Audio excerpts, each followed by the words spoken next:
আজকে শাশুড়ি মার হাতের মজার মজার রান্না নিয়ে আপনাদের সঙ্গে হাজির হয়ে গেলাম ট্রাভেল উইথ আস পেজ থেকে। আপনাদের সবাই কেমন আছেন? আশা করি অনেক অনেক ভালো আছেন। অ্যান্ড আলহামদুলিল্লাহ আমরাও আল্লাহর রহমতে অনেক ভালো আছি। তো রাঁধুনি হালিম মিক্স দিয়ে কিভাবে চটজলদি হালিম বানিয়ে ফেলা যায়, তাই না? হাতের কাছে একটু রাঁধুনি হালিম মিক্সের একটা প্যাকেট থাকলেই হয়, আর কিছুই লাগে না। আর হালিমের প্রেফারেন্সে সবসময় আমার কাছে মাটন অথবা বিফই থাকে, কিন্তু চিকেন হালিম আমার কেন জানি ভালো লাগে না, ফ্লেভারটাই আমার ভালো লাগে না। তো আজকের রেসিপিতে যেটা দেখাচ্ছি সেটা হচ্ছে মাটন হালিম। আমার শাশুড়ির হাতের হালিম রান্না অনেক বেশি মজা হয়। আমার হাজব্যান্ড সবসময় বলতো যে, জানো, আমি যতই বাইরের হালিম খাই, তুমি যতই পশ হালিম আমাকে এনে দাও, আমার আম্মুর হাতের হালিমই ভালো লাগে। তো আমি বিয়ের পর শাশুড়ির হাতের হালিম মনে হয় 2বার নাকি এটা নিয়ে 3বার খেয়েছি। আরেকবার করেছিল খাসির পায়া দিয়ে, ওটাও অনেক মজা হয়েছিল। আর এটাও করেছি, এটাও খেয়েছি, আলহামদুলিল্লাহ মাশাল্লাহ অনেক মজা হয়েছে।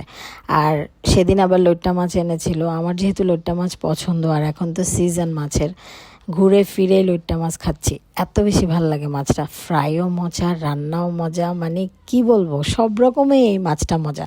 আমার মতো কে কে একেবারে লইট্টা মাছের জন্য পাগল, অবশ্যই কিন্তু কমেন্ট করে জানাবেন। কে কিভাবে খেতে পছন্দ করেন, ফ্রাই ভালো লাগে নাকি এভাবে মাখা মাখা ভুনা ভুনা ভালো লাগে? এটা কিন্তু অনেকভাবে রান্না করা যায়।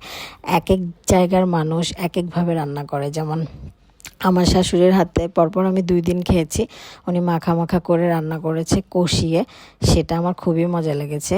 আবার আমি সব কিছু একসাথে মেখে রান্না করেছিলাম, হাতে মেখে বসিয়ে দিয়েছিলাম। আমারটা আমি হালকা একটু ঝোল ঝোল করেছিলাম, ওটাও আবার আমার কাছে ভালো লাগে। আর ফ্রাইও অনেকভাবে করা যায়, সেটাও ভালো লাগে। কোথাও গেলে, মানে কোনো বাংলা হোটেলে আর কক্সবাজারে গেলে তো প্রেফারেন্সে সবার আগে এই লইট্টা ফ্রাই থাকবে। হালকা, মানে একটু সাদা ঝরঝরে ভাত, লইট্টা ফ্রাই আর ডাল, আর কিছু আমার লাগেই না। আর এটা হচ্ছে আমার হাজব্যান্ড কোল্ড কফি বানিয়েছিল, এত মজা হয়েছিল কফিটা, বলার মতো না।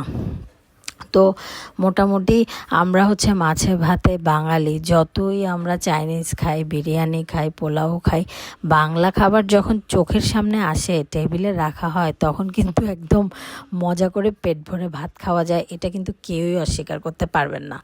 তো আজকে আপনাদের সঙ্গে মোটামুটি আমার শাশুড়ি মায়ের হাতের রান্না 2টা শেয়ার করে দিলাম। আমি কিন্তু প্রায় সময় আম্মু যখন রান্না করে আমি ভিডিওগুলো করি, পিকচারগুলো তুলে, আমার কিন্তু অনেক ভালো লাগে। কিন্তু শুধু আমার তো ভালো লাগলে হবে না, আপনাদের কেমন লাগে সেটা কিন্তু আমাকে অবশ্যই জানাবেন।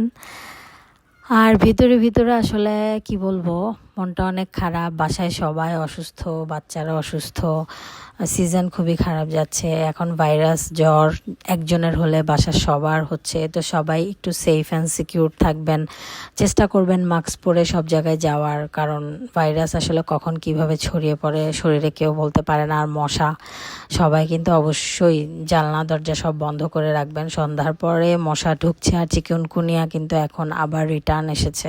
তো সবাই আসলে সুস্থ থাকা অনেক দরকার, কারণ সুস্থতা হচ্ছে অনেক বড় নেয়ামত।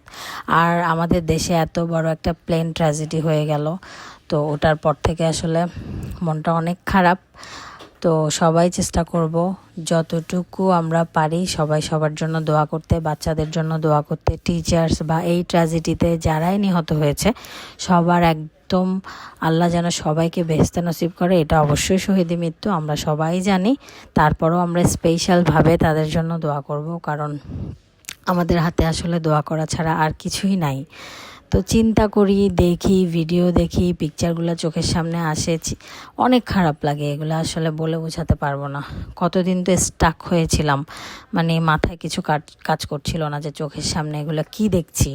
মানে আমাদের নিজেদের কেউ তো হতে পারতো, আমাদের আপন কেউ তো হতে পারতো। আর ছোট ছোট মাসুম বাচ্চাগুলো, মানে এদের প্রাণগুলো যেভাবে ঝরে গেল, খুবই কষ্ট লেগেছে। তো আজকে যেহেতু শুক্রবার, স্পেশাল ফ্রাইডে, দোয়া কবুলের খুব বিশেষ একটা দিন, ইবাদত বেশি বেশি করার বিশেষ একটা দিন ফ্রাইডে। তো সবাই সবার জন্য দোয়া করবো। আল্লাহ হাফেজ।